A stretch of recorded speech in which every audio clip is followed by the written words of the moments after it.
তোর বিয়ে ফাইনাল। বাবার মুখে কথাটা শুনে আনন্দে লাফিয়ে উঠলাম আমি। পরক্ষণে লজ্জাও পেলাম একটু, তাই অতি দ্রুত ছাদে উঠে এলাম। ছাদ থেকে নীল আকাশ পর্যন্ত কেমন যেন খুশির একটা আমেজ বয়ে গেল। মনের অজান্তে হেসে উঠলাম আমি। থেমে থেমে মনটা কেমন জানি মধু পুষ্প কাননের প্রজাপতির মতো নেচে নেচে উঠছে। মনের অজান্তেই হেসে উঠলাম আমি। হঠাৎ আম্মার আওয়াজ, এই রিদম। জি আম্মা, যাচ্ছি। আম্মার সামনে দাঁড়াতেই আম্মা যেন আমার হাতে বড় একটা খরচের লিস্ট ধরিয়ে দিয়ে বলল, আজ তুই নিজের হাতে বাজার করবি। মতিন ভালো মাছ কিনতে পারে না, ওকে পাঠানো মানে চরম বোকামি। সেদিন তিনটে পচা ইলিশ ফেলে দিতে হয়েছিল, সেগুলোর যা গন্ধ, ওয়াক্থু। অন্যদিন হলে আমি বেঁকে বসতাম, বিশেষত বাজার করতে আমার একটুও ভালো লাগে না। কিন্তু আজকের এই বিশেষ দিনে বাজার করার প্রতি আমার বিরূপ মনটাও কেমন জানি বাজারের দিকে টেনে ধরল। আমি ব্যাগ সমেত ম্যাগনেটিক ফিল্ডের মতো আকর্ষিত হয়ে বাজারের দিকে ছুটলাম। আমার হবু বউ কী কী খেতে পছন্দ করে তা ভাবতে ভাবতে অস্থির হয়ে উঠলাম। তবুও কিছুই মন স্থির করতে পারলাম না। তার কি গরুর মাংস পছন্দ, নাকি মুরগির মাংস, নাকি কবুতরের মাংস? যদিও আম্মা গরু লিখেছেন, লিস্টে যা কিছু লেখা আছে তার থেকে আরও বেশি বেশি খরচ করলাম। ব্যাগ বহন করা কষ্টসাধ্য হবে দেখে ক্ষান্ত দিতে হলো। হঠাৎ ফুলের দোকানে চোখ আটকে গেল। হবু বউ কী ফুল পছন্দ করে সেটা ভাবতে লাগলাম। অনেক ভেবে এক থোকা টকটকে লাল গোলাপ কিনে কেমন জানি লজ্জা লাগলো আমার। এই ফুল হাতে নিয়ে সে কি হেসে ফেলবে, নাকি আনন্দে চোখ ছলছল করে আমার দিকে তাকিয়ে থাকবে? কিরে, এতক্ষণ লাগে তোর বাজার করতে? সেই কতক্ষণ থেকে তোর বড় মামা অপেক্ষায় আছেন। কি বড় মামা? সর্বনাশ, কখন এলেন তিনি? এই তো ঘণ্টাখানেক আগে। আমি যাই, চা দিয়ে আসি। ব্যাগটা রেখে তুইও আয়। সঙ্গে সঙ্গে আমার হাত থেকে ধপাস করে খরচের ব্যাগটা পড়ে গেল। রান্নাঘরের ফ্লোরের উপর আলু পটল গড়িয়ে যাচ্ছে, সেদিকে আমার কোনো খেয়াল নেই। মহা বিপদের আশঙ্কায় আমার মন প্রাণ একটা ভয়ানক ভাবনায় নিমজ্জিত হয়ে গেল। বড় মামার পরিচয় শুনলে তার মর্মার্থ বুঝবেন। আমার পরিবারের সঙ্গে তার সম্পর্ক পিতা এবং বাধ্য পুত্রের মতো, অর্থাৎ বড় মামা যা বলবেন তা মেনে নিতে আমরা একান্ত বাধ্যগত। এটার কারণ হলো তার কাছে আমরা বহুদিন থেকেই ঋণী। একসময় তিনি ওকালতি করে প্রচুর ইনকাম করেছেন, তার অংশবিশেষ আমাদের কাছে পাঠিয়ে বিশেষ উপকার করতেন। বোধ করি আব্বার চাকরিটা তার ওসিলাই হয়েছে। পৃথিবীতে বড় মামার মতো রাগী মানুষ আর দ্বিতীয়টি আছে কিনা আমার জানা নেই। তিনি রাগ করে একবার নিজের বাসায় নিজে আগুন লাগিয়ে দিয়েছিলেন। সেদিন থেকে আর কখনো মামার বাড়ি যেতে সাহস করিনি। তার এই বিরূপ অবস্থার কারণ হলো, ছোট থেকে তিনি ধর্মকর্মে কখনো মন দেননি, দিনের বুঝও পাননি। 2 ঈদের নামাজ এবং শুক্রবার ব্যতীত অন্য কোনো নামাজ তিনি পড়েছেন কিনা সেটা আমার জানা নেই। বহুদিন পর আজ হঠাৎ আমাদের বাড়ি আসার উদ্দেশ্য যে আমার বিয়ে, সেটা আমি নিশ্চিত। কিন্তু আমার এরূপ চেহারা সুরত সম্পর্কে তিনি কি বলবেন সেটা ভেবে ভেবে আমার কলিজা বারবার শুকিয়ে যাচ্ছে। আমি কাঁপতে কাঁপতে বড় মামার সামনে গিয়ে সালাম দিলাম। তিনি চায়ের কাপ রেখে আমার দিকে তাকালেন। তাকেই ভূত দেখার মতো চমকে উঠলেন। কে তুমি? মামা, আমি রিদম। তোকে তো চেনাই যাচ্ছে না। সর্বনাশ, জুব্বা টুপি পরে এ কী অবস্থা করে রেখেছিস? দরবেশ বাবা হলি কবে থেকে? শিবির টিবিরে নাম লেখাসনি তো? আম্মা যেন সুযোগ পেয়ে গেলেন। উপযুক্ত সঙ্গী পেয়ে তার গলা যেন আরও উচ্চ হয়ে গেল। কত করে যে বলেছি ওকে, এই বয়সে এসব পড়িস না বাবা, দেশের পরিস্থিতি ভালো না। জঙ্গি বলে তুলে নিয়ে গেলে তখন কি করবি? কে শুনে কার কথা? তোর দুলাভাই সাই না দিলে আজ ওর এমন বাজে অবস্থা হতো না। আরে বলিস কি, আমারই তো একে টেরোরিস্ট বলে সন্দেহ হচ্ছে। আবার এই বয়সে কত লম্বা দাড়িও রেখেছে। ছি ছি, তোরা তো ছেলেটাকে নষ্ট করে ফেললি একদম। এর ভবিষ্যৎ যে অন্ধকার দেখছি আমি। ভিক্ষা করে খাবি নাকি তোরা? এই, এদিকে আয়। আমি আতঙ্কিত চোখে মামার কাছে গিয়ে দাঁড়ালাম। না জানি কি করবেন তিনি। মামা আমার মাথা নিচে নামাতে বললেন। আমি প্রচণ্ড ভয়ে চুপসে গেলাম। থাপ্পড় টাপ্পড় দেবে না তো?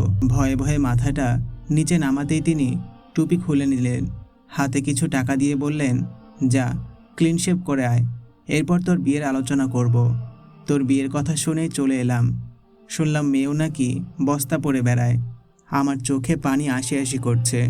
কাকে তিনি বস্তা পরিহিতা বলে টিটকারি করছেন? মামা কি বুঝেন একজন হাফেজে কোরআনের মূল্য কতটুকু? আম্মা কাঁচুমাচু হয়ে বলল, আসলে সব দোষ ওর বাবার। আম্মার দিকে তাকিয়ে মামা ধমকে সুরে বললেন, চুপ কর। আমি তো এটাই বুঝতে পারছি না যে পৃথিবীতে এত সুন্দর সুন্দর মেয়ে থাকতে বস্তা পড়া মেয়েকে তোরা কোন আক্কেলে ছেলের হাতে তুলে দিস। এর ব্যবস্থা আমি নিচ্ছি। কিরে, তুই এখনও দাঁড়িয়ে আছিস কেন? যা দ্রুত ক্লিন শেভ করে আয়। ও হ্যাঁ, শেভ করার পর শার্ট প্যান্ট পরে আমার সামনে আসবি, কিন্তু তোর এই চেহারা সহ্য হচ্ছে না আমার। কীরকম অধপতন হলে এই অবস্থা হয়? এসব কি ড্রেস নাকি ফকিরি? আমি আর সহ্য করতে পারলাম না, দৌড়ে রুমের ভেতর প্রবেশ করলাম। অনবরত চোখ দিয়ে পানি ঝরতে লাগলো। জীবন থাকতে আমি রাসূলের সুন্নত ছাড়তে পারবো না। এই দাড়ির থেকে তো আমার কলিজায় খুর লাগানো সহজ। চোখ মুছে আমি বাড়ি থেকে পালানোর সিদ্ধান্ত নিলাম। বিয়ে করলে পালিয়েই বিয়ে করব। মেয়ের বাবা মা দিনদার, তারা আমার ব্যথা বুঝবেন। বাবা, আমি পালিয়েই বিয়ে করব। আব্বাজান আমার দিকে তাকিয়ে মুচকি মুচকি হাসছেন। মনে হচ্ছে তার বিশ্বাসই হচ্ছে না আমি পালাতে পারবো কি না। তোমার বিশ্বাস হচ্ছে না, তাই তো? হুম, বিশ্বাস হবে না কেন? অবশ্যই বিশ্বাস হয়েছে, কিন্তু পালাবি কেন? কার ভয়ে? মামা আমাকে দাড়ি কেটে ফেলতে বলেছে, জুব্বা, টুপি, পায়জামা সব খুলে শার্ট প্যান্ট পরতে বলেছে। এমনকি আমার হবু বউকে বলেছে বস্তা পরিহিতা। তুমি বলো বাবা, এটা কারো পক্ষে সহ্য করার মতো? না, একদমই সহ্য করার মতো না। এটা তো ঘোরতর অন্যায়। অন্যের স্বাধীনতায় হস্তক্ষেপ। কেউ কি পড়বে না পড়বে, কাকে বিয়ে করবে না করবে, এটা তার একান্ত ব্যক্তিগত ব্যাপার।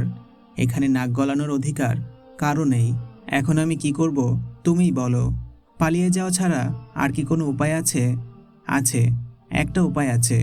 তোর শিমু খালাকে যদি একটাবার কল দিয়ে এখনই বাসায় আনতে পারিস, তবেই কেল্লা ফতে। একবার যদি তোর শিমু খালা এসব জানতে পারে না, তাহলে তোর মামার সবকটা দাঁত ভেঙে একেবারে মাটিতে পুঁতে রাখবে।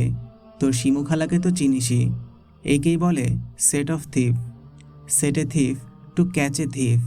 কাটা দিয়ে কাটা তোলা। হা হা হা। আমার মনের ভেতর হঠাৎ আশার আলো জেগে উঠল। শিমু খালা জুলফিকারিয়া কলেজের ইংলিশ লেকচারার। একমাত্র তিনিই ভয় পান না মামাকে। বড় বোন বলে কথা।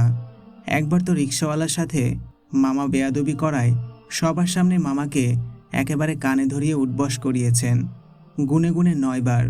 শিমু খালা অন্যায় কখনো সহ্য করতে পারেন না। এ ব্যাপারে তিনি বজ্রের মতো কঠিন। শুনেছি তিনি যখন রাগ করেন তখন ওনার বাসার পোষা কুকুর জাম্বো কাছে আসতে ভয় পায়। তবে আমাকে খালা ভীষণ স্নেহ করেন। তার বাসায় যতবার গিয়েছি ততবার তিনি আমায় নিজের হাতে রান্না করে কত রকমের খাবার যে খাওয়াতেন, সেটার স্বাদ বরাবরই মুখে লেগে থাকত। অবশ্য ধর্ম পালনে তিনি অতটা যত্নবান নন। তিনি একবার আমার কাছে নামাজের নিয়মকানুন জানতে চেয়েছিলেন। জানি না এখন নামাজ পড়েন কি না। আমার বিয়ে উপলক্ষে তিনি তো আসার কথা, এখনও আসছে না কেন বুঝতে পারছি না। আমি ফোন উঠিয়ে ডায়াল করলাম। আসসালামু আলাইকুম খালামণি। ওয়ালাইকুম আসসালাম। বাবা, এই তো যাচ্ছি, তাড়াতাড়ি আসো, কথা আছে। কি কথা? ফোনে বলা যাবে না। হুম, বলতো, আমি আবার হাই প্রেশারের রুগী। আচ্ছা শোনো তাহলে। বড় মামা আমায় যা যা বলেছে তার পুঙ্খানুপুঙ্খভাবে খালাকে বুঝিয়ে বললাম। বলার সাথে সাথে কাজ হলো। তিনি শুধু একটি কথাই বললেন, ওকে, যাচ্ছি। বলেই হঠাৎ করে ফোন রেখে দিলেন। এই হঠাৎ শব্দের কম্পাঙ্ক শুনেই বুঝতে পারছি আগুন জ্বলে উঠেছে। মনে মনে আলহামদুলিল্লাহ বললাম। হঠাৎ শব্দটা যে এত শ্রুতিমধুর লাগে তা এতদিন জানতাম না। মামা চুপচাপ বসে আছেন। শিমুখালা এক হুঙ্কার ছেড়ে বললেন, কিরে, তুই নাকি রিদমকে দাড়ি কাটতে বলেছিস, টুপি খুলতে বলেছিস? বলেছি, ভালোর জন্যই তো বলেছি। কেমন জঙ্গি জঙ্গি লাগছে। তুই দেখ আপা, ওর তো একটা ভবিষ্যৎ আছে নাকি? উদ্ভট? What is the definition of উদ্ভট? কাকে উদ্ভট বলিস তুই? তাহলে তো আমাদের আব্বাজানও অনেক বড় উদ্ভট ছিল। আব্বার দাড়ি, টুপি, জুব্বা এসব দেখেছিস তুই? ও, আব্বাকে তো তুই দেখিসনি। এখনো পুরনো আলমারিতে আব্বার জুব্বা পাগড়ি আছে, দেখে নিস। উফু, তা ঠিক আছে। তখনকার যুগ আর এখনকার যুগ কি সমান? তখন না হয় এসব পড়লে চলতো, এখন কি আর এসব পড়ে চাকরি করা যায়? কেন যায় না? আমাদের কলেজের আজিনুর স্যার 7 বছর থেকে প্রিন্সিপাল হয়ে আছেন। কই, তাকে তো কখনো জুব্বা টুপি নিয়ে কলেজ ভিজিটর কমপ্লেন করেনি। মামা থতমত খেয়ে গেলেন। কি বলবেন বুঝতে পারছেন না। তবে তিনিও নাছোড়বান্দা। যুদ্ধে পরাজিত হওয়ার আগে শেষ একটা চেষ্টা করলেন। হাসতে হাসতে বললেন, আচ্ছা, সব কিছু না হয় মানলাম আপা, কিন্তু এই উন্নতি প্রগতির আধুনিক যুগে কেউ বস্তা পরিহিতা মেয়েকে বিয়ে করে? পারিবারিক স্ট্যাটাস বলে একটা ব্যাপার আছে না? ধর কোথাও একটা আয়োজন হচ্ছে, সেখানে রিদম আর তার বউকে দাওয়াত করা হলো। সবাই সেখানে সুন্দর সুন্দর শাড়ি পরে আসবে, আর রিদমের বউ বস্তা পরে আসবে। এতে কি আমাদের পরিবারের কোনো স্ট্যাটাস থাকবে আপা? একদম চুপ। সে যদি বস্তা পরিহিতা হয় তাহলে আমাদের মা কি? তিনিও তো রিদমের বউয়ের মতো পর্দা করেছিলেন। রিদমের বউকে আমি দেখেছি, হাতে হাত মোজা, পায়ে পা মোজা, মুখখানা বড্ড সুন্দর দেখতে। তাই বলে এমন মেয়ে আপা? পৃথিবীতে আর মেয়ে নেই? চুপ, আবার কথা বলিস? একটা কথা ভালো করে শুনে রাখ, রিদম আমার ছেলের মতো। তাকে আমি কার সাথে বিয়ে দেই, কয়টা বিয়ে দেই, সেটা আমার ব্যাপার। তুই এখানে নাক গলাতে আসবি না। আসছে দাড়ি টুপি হিজাব নিয়ে কথা বলতে। ইসলামের কিছু বুঝিস তুই? আচ্ছা, কালিমাটা বলতো। কিসের কালিমা আপা? কিসের কালিমা তাই জানিস না? থাপ্পড় খেলে বুঝবি কিসের কালিমা। মামা থতমত খেয়ে গেলেন। এই মুহূর্তে কিছুতেই মামার কালিমা মনে আসছে না। এটা তার জন্য চরম অপমানজনক। যে করেই হোক কালিমা বলতে হবে তাকে। মামা অনেক চিন্তাভাবনা করে বললেন, লা ইলাহা ইল্লা আংতা। এটুকু বলেই মামা থেমে গেলেন। বাকিটা আর পারছেন না, আমতা আমতা করছেন। সবাই হো হো করে হেসে উঠল। আরে গাধা, এটা কি কালিমা? মামা ভীষণ লজ্জিত হলেন এবং দ্রুত হনহন করে বের হয়ে গেলেন। আমার মুখ ফসকে বের হয়ে গেল, আলহামদুলিল্লাহ। আব্বাজান আবারও হেসে উঠল। ও হ্যাঁ, আরেকটা কথা হলো, আমার আব্বার হাসি রোগ আছে। সব সময় হাসি লেগে থাকে মুখে। একবার তো নিজের শাশুড়ির সামনে হেসে ফেলে কি যে কেলেঙ্কারি! আম্মাজান সেই পিটুনি দিয়েছিলেন। পিটুনি খাওয়ার পর আব্বার হাসি রোগ আরও বেড়ে গেল। এরপর ঘুমাতে গেলেও তিনি হাসতে হাসতে ঘুমান। রিদম, এদিকে আয়। আমি খালার কাছে গেলাম। হ্যাঁ হ্যাঁ, ওই আর কি। তো যা, এখন বিয়ের জন্য জোগাড় যন্ত্র কর। তোর আম্মাকে হেল্প কর। আজ রাতেই তোর বিয়ে ফাইনাল। আমি লজ্জায় মুখ নিচু করে রান্নাঘরে এলাম। রান্নাঘরে এসে দেখি আম্মা কাঁদছে। তুই বিয়ে করবি না, তোর বাপ বিয়ে করবে। হবু বউয়ের চাচার ধমকাধমকি শুনে চমকে উঠলাম আমি। বলে কি, মেয়ের বাপ বিয়ে করবে মানে? এটা কেমন কথা? কি যে শুরু হলো কিছুই তো বুঝতে পারছি না। অথচ কি কষ্টটাই না করে এত কিছু জোগাড় যন্ত্র করলাম আমি। একদিকে মামাকে তাড়ানোর ব্যবস্থা করলাম, তো অন্যদিকে আবার আম্মা বেঁকে বসলেন। এরপর আম্মাকেও কত দীর্ঘ সময় বুঝিয়ে রাজি করাতে হলো। এখন আবার মেয়ে রাজি হচ্ছে না। কি যন্ত্রণা! তবে কি আমি চিরকুমারী থেকে যাব? হবে না আমার বিয়ে? ভাবতে ভাবতে চোখের কোণে পানি চলে এলো। ধুর, এটা কি করছি? মানুষ কি ভাববে? ছেলে মানুষের এতটা আবেগ একদমই মানায় না। বাম হাতের পিঠ দিয়ে পানি ঠেকালাম আমি। খালা হুঙ্কার দিয়ে উঠলেন, মেয়ে রাজি না মানে? কি ফাজলামি শুরু করেছেন আপনারা? শেষে কি কেলেঙ্কারি মামলা করতে হবে নাকি? মেয়ের চাচা আমতা আমতা করে আবার অন্দরমহলে চলে গেলেন। আমি বিষণ্ণ দৃষ্টিতে আব্বার দিকে তাকালাম। আব্বা বরাবরের মতোই মুচকি হাসি দিয়ে আমাকে বললেন, ধৈর্য ধরো। কিন্তু কিছুতেই যে ধৈর্য ধরতে পারছি না আমি। ভীষণ অস্থির লাগছে। এসএসসি পরীক্ষার রেজাল্ট দেওয়ার ঠিক 2 মিনিট আগ মুহূর্তে যেমন বুকের ভেতরটা ধরফর করে, ঠিক এই মুহূর্তে আমারও একই অবস্থা শুরু হয়েছে। অন্দরমহল থেকে কি রেজাল্ট আসে সেটার টেনশনে আমার বুকের হৃৎপিণ্ডটা রীতিমতো লাফালাফি করছে। দুশ্চিন্তায় গলা পর্যন্ত শুকিয়ে এসেছে। আমি পাশে রাখা পানির গ্লাসটি হাতে তুলে নিলাম। দেখি হাতের আঙুলগুলো থরথর করে কাঁপছে। কি সর্বনাশ! পেশাটা বেড়ে গেল নাকি? এমন সময় মেয়ের চাচা চেঁচিয়ে উঠল, আলহামদুলিল্লাহ, মেয়ে আমার রাজি হয়েছে। উত্তেজনায় থপ করে গ্লাসটা আমার হাত থেকে কোলের উপরে পড়ে গেল। জুব্বা পায়জামা ভিজে একাকার। কাজী সাহেব ৩ নম্বর পানটা মুখে ঢুকিয়ে বললেন, মাশাআল্লাহ, অবশেষে কাজ হলো। হা হা হা। রাত 12:30। এটা আমার জীবনের গুরুত্বপূর্ণ একটি রাত। তাও যে ধকলটা গেল। ক্লান্ত শরীরে বিছানায় বসলাম আমি। ছোট্ট একটা আওয়াজ আসলো, আসসালামু আলাইকুম। ওয়ালাইকুম আসসালাম। এরপর দীর্ঘ নীরবতা। কি বলবো বুঝে উঠতে পারছিলাম না। কি বলে সম্বোধন করা যায় সেটাও ভাবছিলাম। আপনি নাকি তুমি, নাকি নাম ধরে ডাকবো? রুবাইয়া। অবশেষে রুবাইয়া নিজেই কথা বলে উঠল। আপনি কি আমার উপর রাগ হয়ে আছেন? মেয়ের কথা শুনে এতক্ষণে কলিজায় পানি এলো। ভয়ে ভয়ে বললাম, না না, রাগ হব কেন? কিন্তু একটা জিনিস বুঝলাম না, আপনি হঠাৎ রাজি মানুষটা বেঁকে বসলেন কেন? আসলে দাড়ি কাটা কোনো যুবককে বিয়ে করা যাবে কি না সেটা নিয়ে একটু খটকা ছিল। সে কি, কে দাড়ি কাটলো? আপনি।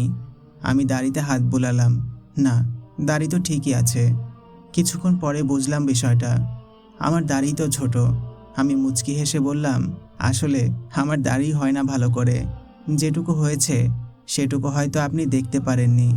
আর আমি এ পর্যন্ত কখনো মুখে খুরকাচি লাগাইনি। রুবাইয়া মাথা তুলে তাকালো। তাকিয়েই লজ্জায় আবার মাথা নিচু করলো। আমায় ক্ষমা করুন। আমার শরীরে বিদ্যুৎ খেলে গেল। তার এই ক্ষমা করুন শব্দটা এত মধুর লাগলো যে যত কষ্ট ছিল সব নিমিষেই হাওয়া হয়ে গেল। উফ, আনন্দে একেবারে হাততালি দিতে ইচ্ছে করছে। আমি সত্যি সত্যি হাততালি দিয়ে ফেললাম। রুবাইয়া হেসে ফেলল। এই নিন। কি এটা? চিঠি। এখনই পড়বেন কিন্তু। রুবাইয়া ঘুমটা নামিয়ে চিঠি পড়তে শুরু করলো। আমি ওর দিকে তাকিয়ে থ হয়ে গেলাম। কি চমৎকার নূর ঝলকাচ্ছে চোখে মুখে। আমি মনে মনে আলহামদুলিল্লাহ বললাম। খুব যে ফর্সা তাও না, আবার খুব শ্যামলাও না, একদম পারফেক্ট। সাথে চোখ জোড়া যেন ডুবুডুবু চাঁদের মতো। এই চোখের চাহনি যদি কোনো কবি দেখত তাহলে সে হয়তো এভাবে একটা কবিতা লিখত। আমি দেখিনি বনের হরিণী, দেখিনি বিশ্ব সুন্দরী, আমি দেখিয়াছি রুবাইয়ার 2 আঁখি। দেখেই মনে হলো এই বুঝি বের হবে, হবে প্রাণ পাখি। কবিতাটা মনে মনে আবৃত্তি করে হেসে ফেললাম। এদিকে রুবাইয়া কাঁদছে। আশ্চর্য, কাঁদছে কেন? চিঠিটা কি বেশি আবেগ নিয়ে লিখেছি? আমার গোলাপ কোথায়? আমি জুব্বার পকেট থেকে গোলাপগুলো রুবাইয়ার হাতে দিলাম। গোলাপগুলোর দিকে তাকিয়ে মনটা খারাপ হয়ে গেল। এত তরতাজা গোলাপগুলোর সবকটা শুকিয়ে গেছে, তার মধ্যে আবার একটার মাথা নেই। রুবাইয়া আমার হাত ধরে চোখ মুছল। আবার পানি আসলো তার চোখে, আবার চোখ মুছল। এরপর আবারও পানি আসলো। মাশাআল্লাহ, কি চমৎকার বউ আল্লাহ আমাকে দান করেছেন। শুকরিয়া স্বরূপ 2 রাকাত নামাজের নিয়ত করলাম। আল্লাহ পাক আমার মতো নাফরমানকে এত চমৎকার একজন মেয়ে উপহার দিলেন। এত চমৎকার। রুবাইয়া চিঠির নির্দেশ মতো সে সূরা আর রহমান তেলাওয়াত শুরু করলো। আমি মুগ্ধ হয়ে শুনছি। সূরা রহমানের তেলাওয়াত এই পর্যন্ত অনেকবার শুনেছি আমি, 1000 বারেরও বেশি। এত চমৎকার সুললিত কণ্ঠে আর কখনো শুনিনি। হঠাৎ মনের অজান্তেই রুবাইয়ের হাত দুটি শক্ত করে চেপে ধরে বললাম আমি, হে আল্লাহ, তুমি এই বন্ধনকে কখনো ছিন্ন করো না। দুনিয়াতে না, আখিরাতেও না, জান্নাতেও না। বলতে বলতে আমারও চোখ ভিজে গেল। রুবাইয়া আমার দিকে তাকিয়ে আবারও কান্নায় ভেঙে পড়ল। মনে হচ্ছে সে আমার মতোই আবেগী। যাক, আবেগে আবেগে কাটাকাটি।